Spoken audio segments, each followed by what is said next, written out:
다이어리 스터디를 하긴 하는데 되게 옛날 다이어리 스터디 방식으로 하는 거예요. 이렇게 네. 참여자가 이렇게 자기가 동영상을 녹화해서 매일매일 보내주는 진짜 다이어리를 일기를 쓰는 것처럼. 그래서 그 로그가 맨날 와요. 근데 저희는 그 사람들이랑 대화를 할 수가 없어요. 내부 보안 규정이랑 이런 것 때문에. 네. 그래서 이제 대화는 이제 나중에 다이어리가 모여진 다음에 이제 인터뷰를 통해서 이제 그때 처음으로 만나서 얘기를 할 수 있는 그런 상황인데요. 네. 근데 이게 이제 매일매일 데이터가 들어오다 보니까 처음에는 이거를 다 트랜스크립트를 떠서 네. 녹취록을 떠서 그걸로 이제 나중에 어페니트를 하려고 했어요. 근데 막상 이 데이터를 받아보니까요. 월요일은 이 사람이 기분이 좋았어요. 네. 수요일까지 좋았어요. 이제 집을 사려고 이제 막 집을 보고 돌아다니는 중인데, 근데 이제 한 4일째 되니까 드디어 현실을 직시하게 되는 거예요. 그래서 이게 내가 내 돈으로 살 수 있는 집이 많지 않은데? 이러면서 이게 약간 이게 기분이 좀 다운이 되더라고요.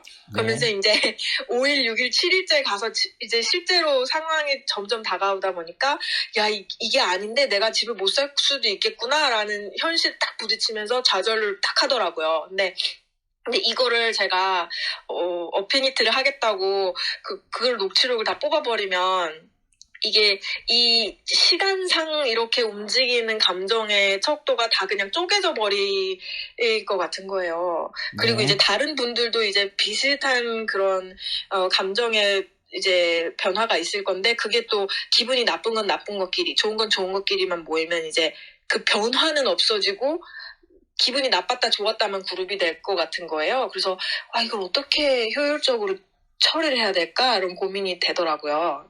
네. 어떻게 할까요? 일단은 다이어리 스터디 방법은 저는 아닌 것 같고요. 네. 그러니까 다이어리 스터디는 다이어리 스터디의 목적은 그날 과제를 주어주고 그날 피드백을 받는 거예요. 그래서 다이어리 스터디는 특정 태스크가 분명히 시작과 종료점이 분명히 있거든요. 근데 방금 말씀한 내용들은 일주일간의 어떤 시간 타임라인이 쭉 가고 있는 거잖아요. 네, 그거는 다이어리 스터디라고 볼 수는 없을 것 같고요. 그거는 일단은 다이어리 스터디는 원래 기본적인 FM 같은 경우 이런 경우에요. 어떤 경우냐면 지금 휴대폰으로 문자 보내주고 지금 뭐 하고 있어요? 그리고 거기에 대해서 지금 저한테 그 상황을 알려주세요. 라는 식으로 실시간 피드백을 받는 거거든요. 그런데 그러면서 다이어리 스터디는 지금 당장 과제를 주어주고 이 상황에서 지금 어떤 행위를 하고 있는지 그걸 피드백을 받는 거고, 그리고 아무리 늦어도 오늘 하루만에 다 끝나야 돼요. 그래서 전통적인 방법에서는 우리가 태스크를 주어지면 본인이 카메라나 아니면 카메라나 캠코더나 이걸 찍어서 그걸 이제 본인이 하는 행위를 찍고 그거를 영상 녹화한 거를 그날 데일리로 보내줘야만 되는 거거든요. 그게 그냥 다이어리 스터디라고 보시면 되고요. 그때 어떤 상황에서 어떤 상황의 감정이 있었는지를 보는 거거든요. 그다음에 두 번째에서는 이제 그 사람이 이제 이제 일주일 동안의 타임라인이 흘러가는 과정이잖아요. 그렇죠. 그거는 개별로 가면 안 되고요.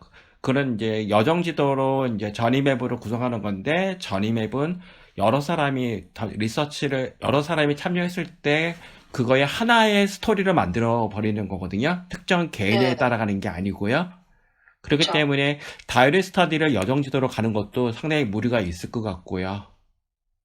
그래서 여정지도는 전반적으로 우리가 리서치한 바에 의하면 여기에 있는 터치포인트별로 터치포인트가 좋았다 나빴다라는 그런 감정이 나타나는 거란 말이죠. 그러니까 다이어리 스터디에 나가는 그런 감정이나 표현은 우리 UX팀에서 결정하는 거지, 유저의 의견은 하나의 참고일 뿐이고, 그 유저의 의견들이 참고된 거를 종합적으로 우리가 심각도를 매겨서 여정지도로 끌고 들어오는 거거든요. 그러니까 개별 여정지도를 다이어리 스터디로 여정지도까지 가기는 또 무리가 있을 거라 생각이 드네요. 그렇구나. 이게 집을 구매하는 그 과정 자체가 네. 언제 발생할지 알 수 없기 때문에 다이어리 스터디를 선택을 한 거거든요. 예를 들면 네.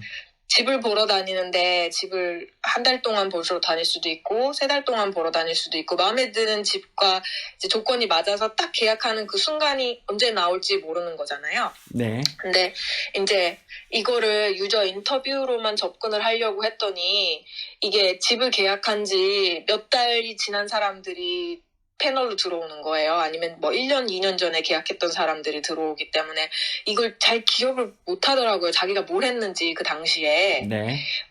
그 당시의 감정들도 이제 집 보러 다닐 때 얼마나 힘들어요. 막 이렇게, 막 따질 것도 많고. 근데 막상 집 계약하고 집 키를 딱 받으면 이제 그거 다 까먹거든요. 그냥 기분 좋은 것만 생각나는 거예요. 그래서 네. 정보가 너무 부족하더라고요. 그래서 다이어리 스토리를 시작을 했는데, 막상 하고 나니까 자료 취합이 너무 어려워서요. 네. 네. 그럴 수 있을 것 같고요. 방금 말한 거는 리서치에서는 어떻게 해야 되냐면요. 네. 그러니까 우리가 이제 우리가 일단은 패널을 선정하죠. 선정하면요. 그러면 우리는 이 A라는 패널 그룹이 있어요. 5명, 6명 있다라고 하면요. 그러면 이제 인터뷰나 만약에 코멘트를 쓰라고 만약에 그 감정에 대한 어떤 상황을 만약에 진짜 다이어리처럼 간다고 하든지 아니면 직접 만나서 인터뷰를 하든지 뭐 둘 중에 하나 선택하면 되는 건데요. 이걸 어떻게 해야 되냐면요. 일주일 단위별로 가야 돼요. 가장 좋은 것은 똑같은 패널 그룹이 A 그룹, B 그룹, C 그룹. 그러면 A 그룹은 있겠죠. 어떤 자산이나 어떤 뭐 A 그룹, B 그룹은 다를 거고 C 그룹은 이럴 거고요. 그 A 그룹이 한 달 정도의 어떤 기간을 보고요. 물론 그 전에 구매를 할 수 있는 부분도 생길 수 있겠지만, 그러면 이게 일주일마다 이제 인터뷰를 하는 거죠. 뭐 줌으로 뭐 이렇게 인터뷰를 하든, 그때 이제 우리가 인터뷰를 하면서, 그러면 일주일 전과 지금과 또 다음 주와 그 다음 주와 계속 똑같은 질문을 했을 때 어떻게 감정의 변화나 어떤 생각의 변화가 있는지를 추이 분석하는 관점에서 그렇게는 가능할 겁니다. 네, 저희 그래서 질문이 매일 똑같아요. 지금 네, 맞아요. 상황. 네.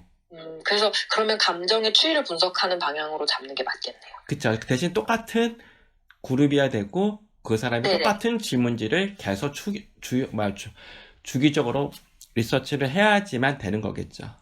네. 그거는 딱 맞는 것 같아요. 네. 감사합니다.